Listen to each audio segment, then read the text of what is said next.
రప్పారప్ప dialogue Pushpa cinema కన్నా జగన్ కు బాగా సెట్ అయిందని జనసేన కిరణ్ రాయల్ అన్నారు. జగన్ మాటలు వింటుంటే జాతర చేసుకోవాలా లేదా అన్న అనుమానంతో అందరిలో ఉందని తెలిపారు.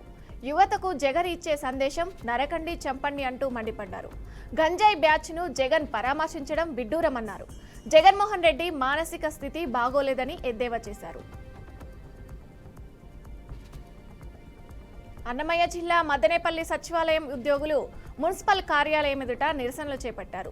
జీవో నెంబర్ 5ని రద్దు చేయాలని నినాదాలు చేశారు. రెనజేషన్ విధి విధానాలు చెప్పకుండా 2 ఏళ్లకు ఫైబా పోబ్రిన్లలో పనిచేసిన కాలాన్ని పరిధిలోకి తీసుకొని 5 ఏళ్లుగా పరిగణలోకి తీసుకోవడం హేయమైన చర్య అని అన్నారు. అసలు పోబియేషన్ 2 ఏళ్లు కాగా అదనంగా 9 నెలల పాటు కాలాన్ని పరిగణలోకి తీసుకోవడం తీవ్రంగా నష్టపోయామని చెప్పారు. ఆ 9 నెలలను సర్వీసుగా పరిగణిస్తూ బకాయిలు చెల్లించాలని డిమాండ్ చేశారు.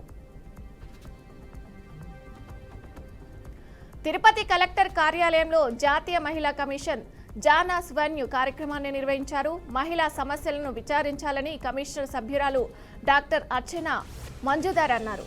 56 కేసులు విచారించి సత్వర పరిష్కారం అందించేలా చర్యలు తీసుకోవాలని తెలిపారు. ఇప్పటి వరకు 30 కేసులను పరిష్కరించామని చెప్పారు. అధికంగా గృహహింస కేసులే నమోదవుతున్నాయని వెల్లడించారు. గత 2 రోజులుగా వైసీపీ నేతలు నోటికొచ్చినట్లు మాట్లాడుతున్నారు. జనసేన రాజారెడ్డి అన్నారు. నగరపాలన సంస్థ నిధులను దోచేస్తున్నట్లుగా నిరాధారణమైన ఆరోపణలు చేస్తున్నారని మండిపడ్డారు. వైసీపీ ప్రభుత్వంలో ప్రభుత్వ స్థలాలను, చెరువులను వైసీపీ కార్పొరేటర్లు దోచేశారని ఆరోపించారు. అవినీతికి పాల్పడిన ఏ ఒక్కరిని వదిలిపెట్టమని హెచ్చరించారు. వైసీపీ సోషల్ మీడియాలో కూటమి ప్రభుత్వంపై అసత్య ప్రచారాలు ఆపాలని తెలిపారు.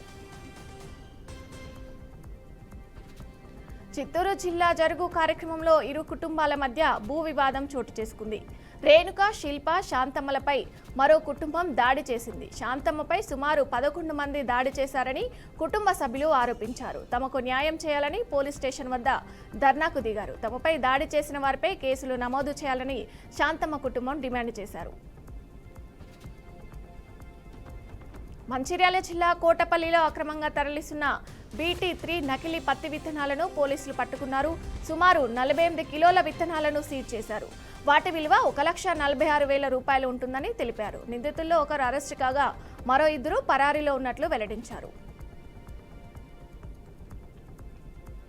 సిద్దిపేట జిల్లాలో గ్రూపు రాజకీయాలు నామినేటెడ్ పోస్టుల భర్తీకి అడ్డం పడుతున్నాయని వ్యవసాయ మార్కెట్ చైర్మన్ శ్రీనివాస్ రెడ్డి అన్నారు. పార్టీ బలోపేతానికి కష్టపడిన కార్యకర్తలను కాకుండా కొందరిని ప్రోత్సహిస్తూ కోటరీ ఏర్పాటు చేసుకుంటున్నట్లు విమర్శించారు. ముఖ్యంగా గజ్వేల్ మాజీ ఎమ్మెల్యే తూకుంట నర్సారెడ్డికి వ్యతిరేకంగా దుష్ప్రచారం చేయడం తగదన్నారు. బ్లాక్మెయిల్ రాజకీయాలు మాని స్వచ్ఛమైన రాజకీయం చేస్తే తాము ప్రోత్సహించేవారమని తెలిపారు.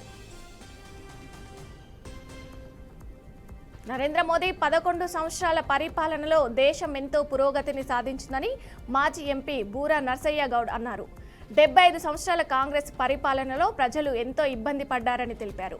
పేదరిక నిర్మూలన విషయంలో నరేంద్ర మోదీ ఎన్నో సంస్కరణలు తేవడం జరిగిందని చెప్పారు. దేశ సంస్కృతి, దేశ భద్రత, దేశంలో ఉన్న ప్రతి పౌరుని యొక్క హక్కు, తలసరి ఆదాయం పెంచే విధంగా ఎన్నో చట్టాలను తీసుకొచ్చారని తెలిపారు. సూర్యాపేట జిల్లా విబలాపురం గ్రామంలో పైలట్ ప్రాజెక్టులో భాగంగా ఇందిరమ్మ ఇళ్లను మంత్రి పొంగులేటి శ్రీనివాస్ రెడ్డి పరిశీలించారు. ఇందిరమ్మ ఇళ్లు నిర్మాణం ఎక్కువలో ఎక్కువ 600 చదరపు గజాలు ఉండాలని తెలిపారు. మొదటి విడత 4 లక్షల ఇళ్లు ఇవ్వడం జరిగిందని అన్నారు. గ్రామంలో ఏ ఒక్కరూ నిరాశ చెందవలసిన అవసరం లేదని చెప్పారు. ఎన్నికల్లో ఇచ్చిన హామీలు ఒక్కొక్కటిగా నెరవేరుస్తామని తెలిపారు. ఖమ్మం జిల్లా వైరాలో అక్రమంగా తరలిస్తున్న రేషన్ బియ్యాన్ని పోలీసులు పట్టుకున్నారు. సుమారు 150 కిలోల బియ్యం బస్తాలను సీజ్ చేశారు. వాటి విలువ 5 లక్షల రూపాయలు ఉంటుందని అధికారులు తెలిపారు. పక్కా సమాచారంతో పోలీసులు చెక్ పోస్టు దగ్గర తనిఖీలు చేస్తుండగా రేషన్ బియ్యంతో ఉన్న లారీని పట్టుకున్నామని ఎస్ఐ రామారావు తెలిపారు. నిందితుల్ని అదుపులోకి తీసుకొని కేసు నమోదు చేసి దర్యాప్తు చేస్తున్నామని వెల్లడించారు. 3 రాష్ట్రాల్లో ప్రధాని మోదీ 2 రోజుల పర్యటన జరగనుంది. జూన్ 20, 21 తేదీలో బీహార్, ఒడిశా, ఆంధ్రప్రదేశ్ రాష్ట్రాల్లో ప్రధాని మోదీ పర్యటించనున్నారు. బీహార్లోని సివాన్ జిల్లాలో రేపు మధ్యాహ్నం 12 గంటలకు 400 కోట్ల రూపాయల విలువైన వైశాలి దియోరియా రైలు మార్గం ప్రారంభించనున్నారు. పట్నా, గోరఖ్పూర్ మధ్య ఉండే వందే భారత్ ఎక్స్ప్రెస్ను స్టార్ట్ చేయనున్నారు. మరోహా ప్రాంట్లోని తయారైన తొలి లోకోమోటివ్ రైల్ ఇంజన్ను గినియా దేశానికి ఎగుమతి కార్యక్రమంలో ప్రధాని పాల్గొనున్నారు. పాకిస్తాన్ ఆర్మీ చీఫ్ హసీం మునీర్కు డొనాల్డ్ ట్రంప్ విందు ఇవ్వడంపై కాంగ్రెస్ సీనియర్ నేత శశిథరూర్ తీవ్ర విమర్శలు గుప్పించారు. ఒసామా బిన్ లాడెన్కు ఆశ్రమం కల్పించడంలో పాక్ పాత్రను అమెరికా మర్చిపోకూడదన్నారు. ఇటువంటి వ్యక్తి దొరికే వరకు ఓ ఆర్మీ క్యాంపు దగ్గర పాక్ దాచిపెట్టిన విషయాన్ని అమెరికన్లు అంత తొందరగా మర్చిపోరని శశిథరూర్ తెలిపారు. ఉగ్రవాదులకు శిక్షణాపరంగా ఆర్థికంగా మద్దతు ఇవ్వకూడదనే విషయాన్ని పాకిస్తాన్కు అమెరికా అధ్యక్షుడు ఈ సందర్భంగా హెచ్చరించి ఉంటారని ఆశిస్తున్నట్లు చెప్పారు. విదేశీ భాషలకు సంబంధించి కేంద్ర మంత్రి అమిత్ షా కీలక వ్యాఖ్యలు చేశారు. ఇంగ్లీష్లో మాట్లాడేవారు సిగ్గుపడే రోజులు వస్తాయని, అలాంటి సమాజం ఏర్పడే రోజులు ఎంతో దూరంలో లేవన్నారు. మన దేశ భాషలే మన సంస్కృతికి రత్నాలని అన్నారు. అవి మనుగడలో లేకుంటే నిజమైన భారతీయులుగా ఉండలేమని వ్యాఖ్యానించారు. మాజీ ఐఏఎస్ అశుతోష్ అగ్నిహోత్రి రాసిన ఓ పుస్తకాన్ని ఆవిష్కరించారు. దేశ భాష వారసత్వాన్ని పునరుద్ధరించే సమయం ఆసన్నమైందన్నారు.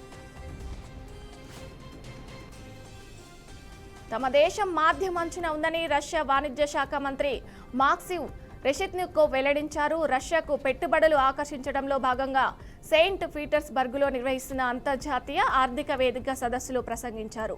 దేశ ఆర్థిక వ్యవస్థపై ఆందోళన వ్యక్తం చేశారు. ప్రస్తుతం వాణిజ్య సూచికలను బట్టి చూస్తే తాము మాధ్యం అంచుల్లో ఉన్నట్లు కనిపిస్తుందన్నారు. మాధ్యంలోకి జారుకుంటున్నామా లేదా అన్నది ప్రభుత్వం తీసుకునే ద్రవ్య విధాన నిర్ణయాలపై ఆధారపడి ఉంటుందన్నారు. ఇజ్రాయెల్ ఇరాన్ సంఘర్షణ నేపథ్యంలో రష్యా అమెరికాకు స్ట్రాంగ్ వార్నింగ్ ఇచ్చింది. ఈ వివాదం యుఎస్ సైనిక జోక్యం చేసుకోకూడదని హెచ్చరించింది. ఈ పరిస్థితిలో సైనిక జోక్యం ఉండకూడదని తెలిపింది. ఇది నిజంగా అనూహ్యమైన ప్రతికూల పరిణామాలతో కూడిన అత్యంత ప్రమాదకర చర్య అవుతుందని రష్యా విదేశాంగ మంత్రిత్వ శాఖ ప్రతినిధి జకారోవా అన్నారు. ఇది మొత్తం పరిస్థితిని అస్థిరపరుస్తుందని అన్నారు.